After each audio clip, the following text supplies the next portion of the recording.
ഇന്ന് നമ്മൾ പറയുന്ന വിഷയം കോപ്പിറൈറ്റാണ്. പക്ഷേ കോപ്പിറൈറ്റിൻ്റെ മാത്രമല്ല, എന്തായാലും ഈ വീഡിയോ കണ്ട് കഴിയുമ്പോഴേക്കും നിങ്ങൾ പറയും, അയ്യോ മിസ്റ്റേക്ക് പറ്റിപ്പോയല്ലോ, പൊട്ടത്തരം പറ്റിപ്പോയല്ലോ എന്ന് ഉറപ്പായിട്ടും നിങ്ങൾ പറയും. അതിൻ്റെ ആദ്യത്തെ ഒരു ചോദ്യം ഞാൻ ചോദിക്കാം, നിങ്ങൾ എത്ര പേര് കോപ്പിറൈറ്റ് വന്നിട്ട് വീഡിയോ ഡിലീറ്റ് ആക്കി കളഞ്ഞിട്ടുണ്ട്? അതാണ് എൻ്റെ ആദ്യത്തെ ചോദ്യം. അപ്പോൾ അതിന് ആദ്യം കമൻറ്റ് ചെയ്തിട്ട് നമുക്ക് തുടങ്ങാം. നിങ്ങളെല്ലാവരും കമൻറ്റ് ചെയ്ത് ആരൊക്കെ ഡിലീറ്റ് ചെയ്തിട്ടുണ്ട് എന്നുള്ളത്. ഇനി നമുക്ക് കോപ്പിറൈറ്റിൻ്റെ കാര്യങ്ങളിലേക്ക് കടക്കുന്നതിന് മുമ്പേ കുറച്ച് കാര്യങ്ങൾ നിങ്ങൾ മനസ്സിലാക്കാനുണ്ട്. അതായത് ഭയങ്കര രസമാണ് ഈ കോപ്പിറൈറ്റിന്. ഞാൻ പറഞ്ഞ് മടുത്തതാണ്. 2-3 വീഡിയോസ് ഞാൻ ചെയ്തിട്ടുണ്ട്. എന്നാലും ആൾക്കാർക്ക് ഇപ്പോഴും പേടിയാണ്. കോപ്പിറൈറ്റ് പറഞ്ഞാൽ എന്ത് സംഭവിക്കും എന്നൊക്കെയുള്ളൊരു പേടി കുറേ ആൾക്കാർക്ക് ഉണ്ട്. എനിക്ക് തോന്നുന്നു നിങ്ങൾക്ക് എന്തായാലും കോപ്പിറൈറ്റിനെ കുറിച്ച് ഭയങ്കര പേടിയുണ്ടാവും. സംഭവം വളരെ കൃത്യമായിട്ട് ഞാനൊരു ഉദാഹരണത്തിലൂടെ പറഞ്ഞില്ല, അല്ലെങ്കിൽ നിങ്ങൾക്ക് പെട്ടെന്ന് മനസ്സിലാവില്ല. സിമ്പിളാണ്. നമ്മളൊരു ഹോട്ടലിൽ ഫുഡ് കഴിക്കാൻ പോയി. ഉച്ച നേരത്ത് പോയി കഴിഞ്ഞാൽ സ്വാഭാവികമായിട്ടും എന്തൊക്കെയുണ്ടെന്ന് ചോദിക്കുമ്പോൾ മലയാളികൾ പൊതുവേ സെലക്ട് ചെയ്യുന്നത് സാധാരണ ചോറ് അല്ലെങ്കിൽ ബിരിയാണി. 2 സാധനങ്ങളാണ് പൊതുവേ ഞാൻ കണ്ടിട്ടുള്ളത്. ഇനിയിപ്പോൾ എൻ്റെ മാത്രം താല്പര്യമാണോ എന്നറിയില്ലേ, എന്നാലും നിങ്ങളങ്ങനെ വിചാരിക്കുക. അപ്പോൾ ബിരിയാണി എന്ന് പറഞ്ഞു കഴിഞ്ഞാൽ നമ്മൾ ചോദിക്കുന്ന മറ്റൊരു കാര്യമുണ്ട്, ഈ ബിരിയാണിയിൽ ഏതൊക്കെ ബിരിയാണിയാണ് ഉള്ളത് എന്ന് ചോദിക്കില്ലേ. അപ്പോൾ നമ്മളെ വെയിറ്റർ പറയാണ്, അങ്ങനെ ഒന്നും പറയാനൊന്നും പറ്റില്ല, ബിരിയാണി നിങ്ങൾ ഓർഡർ ചെയ്തോളണം എന്ന് പറയുമ്പോൾ നിങ്ങൾ എന്ത് പറയും? എല്ലടോ നിങ്ങൾ ഏത് ബിരിയാണി എന്ന് പറയും, എന്നാലല്ലേ നമുക്കിതിലൊരു തീരുമാനം എടുക്കാൻ പറ്റുക. അല്ല, അത് അങ്ങനെയൊന്നുമില്ല, ബിരിയാണി എന്ന് പറഞ്ഞാൽ ഒരു 3ാമത്തെ പ്രാവശ്യം പറയുമ്പോൾ നിങ്ങൾക്ക് ദേഷ്യം വരില്ലേ? ഇത് സിമ്പിളായിട്ട് നിങ്ങൾ മനസ്സിലാക്കുക. ഇതേപോലെ ബിരിയാണി എന്ന് പറയുന്ന പോലെയുള്ള ഒരു സംഭവമാണ് ഈ കോപ്പിറൈറ്റ് എന്ന് പറയുന്നത്. ഇനി കോപ്പിറൈറ്റ് എന്ന് പറയുന്നത് ബിരിയാണിയാണെങ്കിൽ എന്ത് കോപ്പിറൈറ്റ് ആണെന്നുള്ളത് ഏത് ബിരിയാണി എന്ന് പറയുന്നത് പോലെയാണ്. അതായത് ഇതിൽ കോപ്പിറൈറ്റിൽ എന്ത് കോപ്പിറൈറ്റ് എന്ന് പറയണം, അവിടെയാണ് ഇതിൻ്റെ കംപ്ലീറ്റ് കഥ കിടക്കുന്നത്. എനിക്ക് ഒരുപാട് ആൾക്കാർ മെസ്സേജ് അയക്കുന്നൊരു കാര്യമുണ്ട്. അതായത് കോപ്പിറൈറ്റ് വന്നു, ഞാൻ ആ വീഡിയോ ഡിലീറ്റ് ആക്കി കളഞ്ഞു, അല്ലെങ്കിൽ അൺലിസ്റ്റ് ആക്കി, പ്രൈവറ്റ് ആക്കി. അത് വേറെ കഥ, വേറെ കോമഡിയാണ്. പ്രൈവറ്റ് അൺലിസ്റ്റും വേറെ കോമഡിയാണ്, അത് പറഞ്ഞുതരാം. പിന്നെ അപ്പോൾ ഡിലീറ്റ് ആക്കിയെന്ന് പറയും. അപ്പോൾ ഞാൻ ചോദിക്കുക, ശരി, നിങ്ങൾ കോപ്പിറൈറ്റിൽ എന്ത് വന്നിട്ടാണ് ഡിലീറ്റ് ആക്കിയത്? അതറിയില്ല. പക്ഷെ അവിടെ തന്നെ കോപ്പിറൈറ്റ് എന്ന് കാണിച്ച് കണ്ട ഉടൻ പിന്നെ അങ്ങോട്ടും ഇങ്ങോട്ടും നോക്കിയില്ല, അപ്പം തന്നെ ബോംബിട്ട് മിസൈലിട്ട് നശിപ്പിച്ചു എന്ന് പറയുന്ന പോലെ അതങ്ങ് കളഞ്ഞ്. അങ്ങനെ കളയേണ്ട ആവശ്യമുണ്ടോ എന്നുള്ളതാണ് നമ്മൾ ഇന്നത്തെ ചോദ്യം. ആക്ച്വലി ഇതിൽ കോപ്പിറൈറ്റിൽ കുറേ സാധനങ്ങൾ വരാനുണ്ട്. ആദ്യത്തെ കാര്യം കോപ്പിറൈറ്റ് ക്ലെയിം എന്ന് പറയുന്നത്, ഒരാൾ ഒരു മ്യൂസിക് ക്രിയേറ്റ് ചെയ്ത്, ഒരാൾ കഷ്ടപ്പെട്ടിരുന്നൊരു മ്യൂസിക് ക്രിയേറ്റ് ചെയ്ത് എന്നിട്ട് അത് ആൽബം പുറത്തു വിട്ട സമയത്ത് നിങ്ങൾ കുറേ ആൾ കേട്ടപ്പോൾ ഭയങ്കര ഇഷ്ടപ്പെട്ടു. അപ്പോൾ എന്ത് ചെയ്തു? മെല്ലെ അത് അടിച്ചു മാറ്റിയിട്ട് നിങ്ങളുടെ വീഡിയോൻ്റെ കൂടെ ഉൾപ്പെടുത്തി. മൂപ്പർക്ക് ഒരു വിഷമം ഉണ്ടാവില്ല, കാരണം ആൾ കഷ്ടപ്പെട്ട ഒരു മ്യൂസിക് ഉണ്ടാക്കിയിട്ട് നിങ്ങളത് അടിച്ചു മാറ്റി ഉപയോഗിക്കുമ്പോൾ മൂപ്പർക്ക് ഒരു വിഷമം ഉണ്ടാവും. അപ്പോൾ ഇത് കണ്ടൻറ് ID രജിസ്ട്രേഷൻ പരിപാടികളൊക്കെ ഉണ്ട്. അതായത് ഈ മ്യൂസിക്കൊക്കെ യൂട്യൂബിൽ അപ്ലോഡ് ചെയ്യുമ്പോൾ അതിന് കണ്ടൻറ് ID വെച്ചിട്ടുള്ള കണ്ടൻറ് ID ക്ലെയിം പരിപാടികളൊക്കെ ഉണ്ട്. അപ്പോൾ എന്ത് ചെയ്യുമെന്ന് പറഞ്ഞാൽ, ആരെങ്കിലും ഈ മ്യൂസിക് എടുത്ത് ഉപയോഗിക്കുന്നുണ്ടെങ്കിൽ ഇതിൻ്റെ ഓണർക്ക് നോട്ടിഫിക്കേഷൻ പോകും.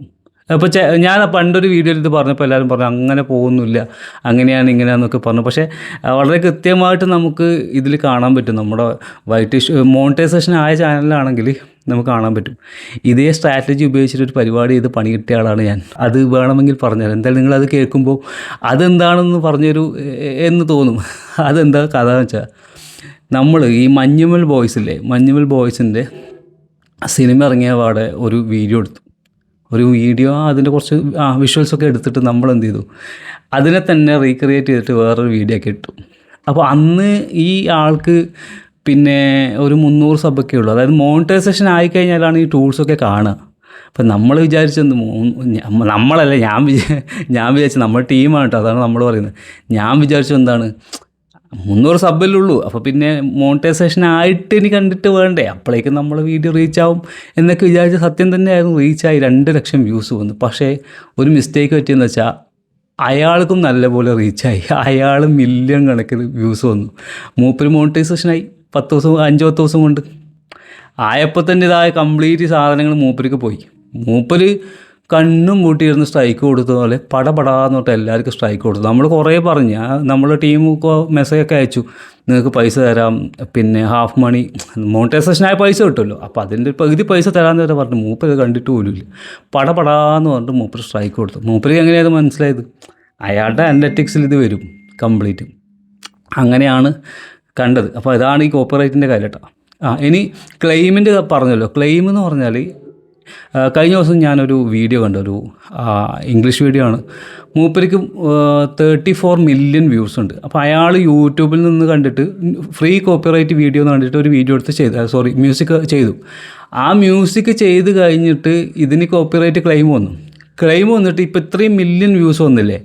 ആൾ പറയുന്നത് ആ മില്യൺ വ്യൂസിൻ്റെ പകുതി എമൗണ്ട് അല്ലെങ്കിൽ ഒരു നിശ്ചിത എമൗണ്ട് നേരെ കോപ്പിറൈറ്റിൻ്റെ ഓണർക്ക് പോയി, ക്ലെയിം ഇട്ട ഓണർക്ക് പോയി.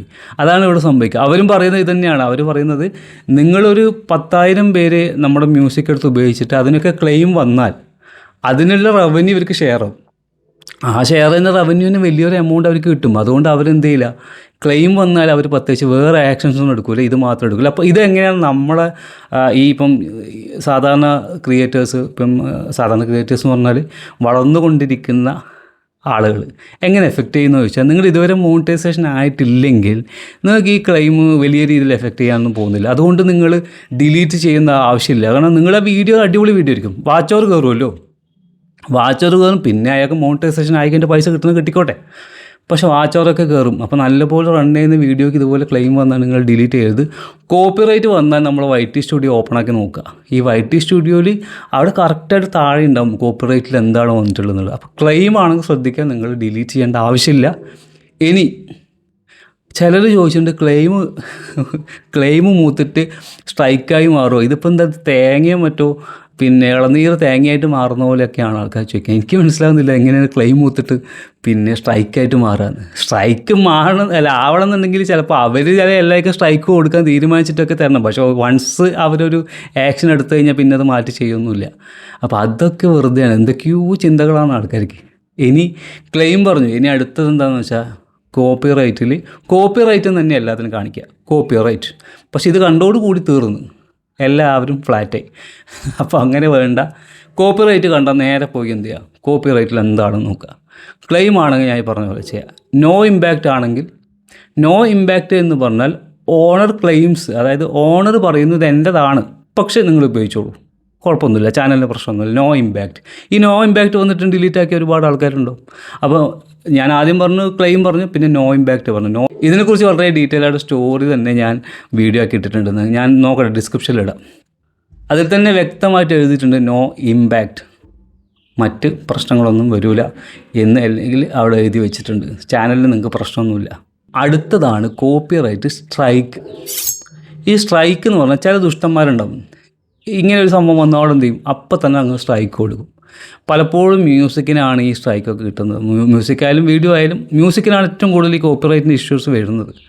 അപ്പോൾ സ്ട്രൈക്ക് അങ്ങ് തരും.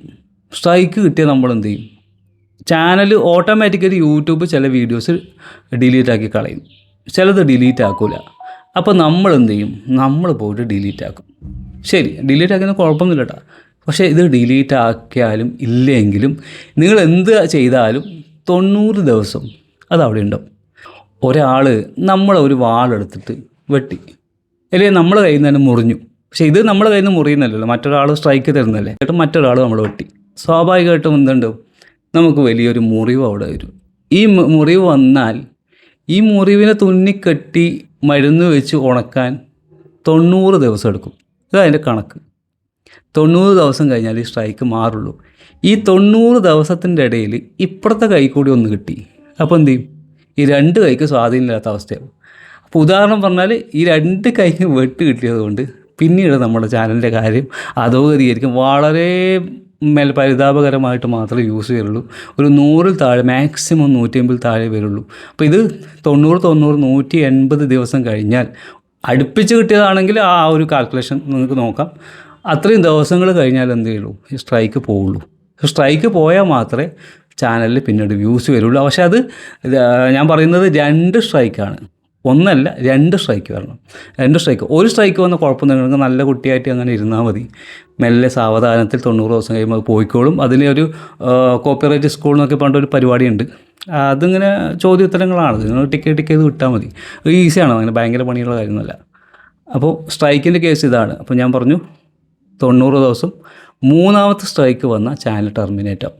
ഇത് കുറേ ആൾക്കാർക്ക് ഈ സ്ട്രൈക്ക് വന്നത് അറിഞ്ഞിട്ടേ ഇല്ല ആൾക്കാർ. ഇടയ്ക്കിടയ്ക്ക് നിങ്ങൾ വൈറ്റ് സ്റ്റുഡിയോ ഒക്കെ എടുത്ത് നോക്കണം, ബ്രൗസറിൽ എടുത്ത് നോക്കണം. സ്ട്രൈക്ക് വന്നത് അറിഞ്ഞിട്ടേ ഇല്ല. ചാനലിൽ പോയി എത്ര പേരാണെന്നറിയാം മെസ്സേജ് അയക്കുന്നത് ചാനലിൽ പോയി. അപ്പോഴേക്കും അവർക്ക് 3 വന്നു കഴിഞ്ഞു, അവരത് അറിഞ്ഞിട്ടേ ഇല്ല വന്നത്.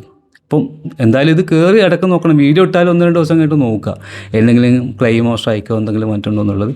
അപ്പോൾ എങ്ങനെ വന്നാലും നമുക്ക് ഇവിടെ നിന്ന് മനസ്സിലാക്കാം ഡിലീറ്റ് എന്ന് പറയുന്നതിൻ്റെ ഒരു ഓപ്ഷൻ വരുന്നില്ല. കാരണം ആദ്യത്തെ 2 ഡിലീറ്റ് ആക്കേണ്ട ആവശ്യമില്ല, മൂന്നാമത്തത് ഓട്ടോമാറ്റിക്കലി ഡിലീറ്റ് ആവും. ഇനി നമ്മൾ ഡിലീറ്റ് ആക്കിയാലും അതിൽ പ്രത്യേകിച്ച് നമുക്കൊരു ബെനിഫിറ്റ് കിട്ടാനില്ല. കാരണം നമ്മുടെ അവിടെ സ്ട്രൈക്ക് ഓൾറെഡി അവിടെ വന്ന് കിടന്നു.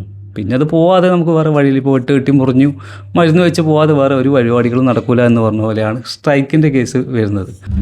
ഈ 3 സംഭവങ്ങളാണ് കോപ്പിറൈറ്റുമായിട്ട് ബന്ധപ്പെട്ട് വരുന്നത്. പിന്നെ റീയൂസ്ഡായിട്ട് ബന്ധപ്പെട്ട് വരുന്ന കാര്യങ്ങൾ പറഞ്ഞാൽ മറ്റൊരാളുടെ വീഡിയോ എടുത്ത് അതുപോലെ ഉപയോഗിക്കുക, അല്ലെങ്കിൽ നമ്മൾ ടെലിഗ്രാമിൽ നിന്ന് വേറെ ഏതെങ്കിലും ആപ്പിൽ നിന്ന് ഡൗൺലോഡ് ചെയ്തിട്ട് ഉപയോഗിക്കുക. വിത്തൗട്ട് എനി ചേഞ്ച് നിങ്ങൾ ഉപയോഗിക്കുമ്പോഴാണ് പ്രശ്നം വരിക. നിങ്ങൾ അതിലെന്തെങ്കിലുമൊക്കെ നിങ്ങളുടേതായ കമൻട്രിയോ അല്ലെങ്കിൽ നിങ്ങളുടേതായ സ്പീച്ചസ് ആഡ് ചെയ്യുക, നിങ്ങളുടെ ഫേസ് കാണിക്കുക, എന്നിട്ട് ബാക്ക്ഗ്രൗണ്ട് കാണിക്കുക, അങ്ങനെ ചെയ്താൽ വലിയ ഇഷ്യൂസ് ഒന്നും വരാൻ സാധ്യതയില്ല റീയൂസറിൻ്റെ. പക്ഷേ അത് അതുപോലെ തന്നെ കാണിക്കുമ്പോഴാണ് റീയൂസർ വരിക. അത് നിങ്ങളുടെ തന്നെ ഷോർട്ട് ലോങ് വീഡിയോയുടെ ഷോർട്ട് കട്ടാക്കി ഇട്ടാലും റീയൂസർ വരുന്നുണ്ട്. പക്ഷേ അതിന് സൊല്യൂഷൻ എന്ന് പറഞ്ഞാൽ ഇപ്പോൾ അങ്ങനെ ഇപ്പോൾ ഉദാഹരണത്തിന് നിങ്ങൾ ലോങ് വീഡിയോ ചെയ്തു, അതിൻ്റെ കട്ട് ചെയ്തിട്ടാണ് ഷോർട്സ് ഇട്ടിരിക്കുന്നത്. അപ്പം മോണിറ്റൈസേഷൻ അപ്ലൈ സമയത്ത് അവർ പറയും റീയൂസർ കണ്ടൻറ് ഉണ്ടെന്ന് പറഞ്ഞാൽ. അങ്ങനെ റീയൂസർ കണ്ടൻറ് ഉണ്ടെന്ന് പറഞ്ഞിട്ടുണ്ടെങ്കിൽ നിങ്ങൾക്ക് അപ്പീൽ ചെയ്യാൻ ഓപ്ഷൻ ഉണ്ട്. അപ്പീൽ ചെയ്യാൻ ഒരുപാട് വീഡിയോസ് യൂട്യൂബിൽ അവൈലബിൾ ആണ്. ഒരു വീഡിയോൻ്റെ ലിങ്ക് ഞാൻ ഇവിടെ കൊടുക്കാം. നിങ്ങൾ അപ്പീൽ വന്നവർ നോക്കിക്കോ. അതിൽ ചെയ്യണമെന്ന് പറഞ്ഞാൽ ഒന്നുമില്ല, എൻ്റെ ചാനലാണ്, ഞാൻ എങ്ങനെയാണ് വീഡിയോസ് എടുക്കുന്നത്, എൻ്റെ പേര് ഇന്നതാണെന്നൊക്കെ പറഞ്ഞിട്ട് ഒരു നമ്മളെക്കുറിച്ചൊരു ഡീറ്റെയിൽ കൊടുക്കുക. പിന്നെ നമ്മൾ എങ്ങനെയാണ് എഡിറ്റ് ചെയ്യുന്നത്, എന്തൊക്കെ ചെയ്യുന്നത്. അപ്പോൾ അതിൽ നമ്മൾ വ്യക്തമായിട്ട് പറയുമല്ലോ നമ്മുടെ ഷോർട്ട് കട്ട് ചെയ്തിട്ട് നമ്മൾ ഇടുന്നതാണ്, എന്നിട്ടാണ് നമ്മളിങ്ങനെ ചെയ്തത് പറയുമ്പോൾ അവർ സ്പോട്ടിൽ ഏതെന്ന് ചോദിച്ചാൽ നെക്സ്റ്റ് ഡേ തന്നെ മോണിറ്റൈസേഷൻ എനേബിൾ ആക്കി തരും. അതുപോലെ AI വീഡിയോസാണ് ചെയ്യുന്നതെങ്കിൽ അതിൽ ഇപ്പം മോണിറ്റൈസേഷൻ കിട്ടുന്നുണ്ട്. AI ഫോട്ടോസ് ഉപയോഗിച്ചിട്ട് മാത്രം ചെയ്യുമ്പോൾ മോണിറ്റൈസേഷൻ കട്ടാവുന്നുണ്ട്, അല്ലെങ്കിൽ കിട്ടുന്നില്ല. അപ്പോൾ നിങ്ങൾ ചെയ്യേണ്ടത് അതിന് ഇടയിൽ വീഡിയോസ് കൂടി ഉൾപ്പെടുത്തുക. AI ഫോട്ടോസിൻ്റെ കൂടെ നിങ്ങൾ വീഡിയോസ് കൂടി ഉൾപ്പെടുത്തിയിട്ട് കുറേ വീഡിയോസ് വേണമെന്നില്ല, 1-2 വീഡിയോസ് അവിടെ ഇവിടെയൊക്കെ ആയിട്ട് ഉൾപ്പെടുത്തിയിട്ട് അതിന് മൊത്തത്തിലൊരു വീഡിയോ എന്ന രൂപത്തിൽ ആക്കിയിട്ട് നിങ്ങൾ വോയിസ് ഓവർ കൊടുക്കുകയോ AI വോയിസ് ഓവർ കൊടുക്കുകയോ എന്ത് വേണമെങ്കിലും ചെയ്യാം. അതൊന്നും പ്രശ്നമല്ല, അത് നിങ്ങൾക്ക് അതുപോലെ ചെയ്യാം. AI വോയിസ് ഓവർ കൊടുക്കാൻ അറിയാത്ത ആളുകൾക്ക് ഒരു ക്ലാസ് വെക്കുന്നുണ്ട്. ഞാൻ കമ്മ്യൂണിറ്റി പോസ്റ്റിൽ അതിൻ്റെ ഡീറ്റെയിൽസ് ഇടാം. നിങ്ങൾ അതിൽ ജോയിൻ ചെയ്താൽ ഞാൻ അവിടെ അപ്ഡേറ്റ് ചെയ്യാം. നിങ്ങൾക്ക് ഇതൊക്കെ യൂട്യൂബിൽ കയറിയിട്ട് പൈസ ചിലവാക്കാതെ തന്നെ പഠിക്കാൻ പറ്റും. അത് വേണമെങ്കിൽ നിങ്ങൾ അങ്ങനെ നോക്കുക. പക്ഷേ എന്തായാലും നിങ്ങൾ സംഭവം ചെയ്താൽ മതി. എനിക്ക് ക്ലാസ്സിൽ വരുന്നുണ്ടെങ്കിൽ നിങ്ങൾക്ക് ക്ലാസ്സിൽ വരാം. 99 രൂപയാണ് കോഴ്സിന് ഫീസ് വാങ്ങുന്നുള്ളൂ. അപ്പോൾ നിങ്ങൾക്ക് താല്പര്യമുള്ളവർക്ക് അതിന് ജോയിൻ ചെയ്യുക. അല്ലാത്തവർക്ക് യൂട്യൂബിൽ നോക്കിയിട്ട് തന്നെ ഇതൊക്കെ പഠിച്ചെടുക്കാവുന്നതേ ഉള്ളൂ. അപ്പോൾ നിങ്ങൾക്ക് കാര്യങ്ങൾ മനസ്സിലായല്ലോ. കുറേ സാധനങ്ങൾ വേറെ വരുന്നത് മോണിറ്റൈസേഷൻ്റെ സമയത്ത് വരുന്നത് ഒന്ന് റിപ്പിറ്റേറ്റീവ് കണ്ടൻറ്റ്, അൺഓതൻറ്റിക് കണ്ടൻറ്റ് എന്നൊക്കെ പറഞ്ഞിട്ട് കുറേ പരിപാടികൾ ഇപ്പം വരുന്നുണ്ട്. അപ്പോൾ റിപ്പിറ്റേറ്റീവ് എന്ന് പറഞ്ഞാൽ ഈ ലൈവൊക്കെ ചെയ്യുന്നവർ സ്ഥിരമായിട്ട് അവരുടെ ഒരേ ഫോട്ടോ ലൈവിൽ ഇങ്ങനെ തമ്പനയിൽ വന്നിട്ടുണ്ടാവും. അപ്പോൾ ഓരോ ലൈവ് ചെയ്യുമ്പോൾ നിങ്ങൾ തമ്പനയിൽ മാറ്റി ഇടുക, അതാണ് ഏറ്റവും സേഫ്. അങ്ങനെ ഇട്ടിട്ടില്ലെങ്കിൽ റിപ്പിറ്റേറ്റീവ് വരാൻ സാധ്യതയുണ്ട്. അതുപോലെ ഒരേ തമ്പനയിൽ നമ്മൾ സാധാരണ വീഡിയോക്ക് ഒരേ തമ്പനയിൽ ഫോർമാറ്റുകൾ ഉപയോഗിക്കരുത്, അതും റിപ്പിറ്റേറ്റീവ് വരും. പിന്നെ ഈ അൺഓതൻറ്റിക് കണ്ടൻറ്റ് എന്നൊക്കെ പറഞ്ഞാൽ നമ്മളെന്തെങ്കിലുമൊക്കെ അതിൽ ക്രിയേറ്റ് ചെയ്തിട്ട് ഇടുന്നുണ്ടല്ലോ, ഒരു വാല്യൂ ഇല്ലാത്ത സാധനങ്ങൾ, അതിനൊക്കെയാണ് അങ്ങനെ വരുന്നത്. പിന്നെ ഈ കടമ്പകളൊക്കെ കടന്ന് രക്ഷപ്പെട്ടാലും വീണ്ടും നിങ്ങൾ റീയൂസ്ഡിൻ്റെ പരിപാടികൾ എന്തെങ്കിലും ചെയ്തിട്ടുണ്ടെങ്കിൽ മോണിറ്റൈസേഷൻ കട്ടാവും. അതുകൊണ്ട് മോണിറ്റൈസേഷൻ കിട്ടി അതുകൊണ്ട് രക്ഷപ്പെട്ട് എന്തും ചെയ്യാം എന്നുള്ളതാണെങ്കിൽ അങ്ങനെയല്ല, നിങ്ങൾക്ക് പണി അതിന് ശേഷം വരാൻ സാധ്യതയുണ്ട്. അപ്പോൾ ഇതൊക്കെ ഒന്ന് ശ്രദ്ധിച്ചാൽ മതി. കോപ്പിറൈറ്റ് ആയിരുന്നു മെയിനായിട്ടൊക്കെ പറയാൻ ഉദ്ദേശിച്ചത് ഇന്നത്തെ വീഡിയോയിൽ. അപ്പോൾ നിങ്ങൾക്ക് ഈ കോപ്പിറൈറ്റുമായിട്ട് ബന്ധപ്പെട്ട് എന്തെങ്കിലും ഡൗട്ട് ഉണ്ടെങ്കിൽ കമൻറ്റ് ചെയ്യുക. എല്ലാവരും ചാനൽ സബ് ചെയ്യാൻ മറക്കരുത്. ഇങ്ങനെയുള്ള കുറേ കാര്യങ്ങൾ ഇനിയും പറയാനുണ്ട്. അതുകൊണ്ട് സബ് ചെയ്യുന്ന കാര്യം എല്ലാവരും ഒന്ന് ഓർത്ത് വെക്കുക. നമുക്ക് മറ്റൊരു വീഡിയോ ആയിട്ട് കാണാം.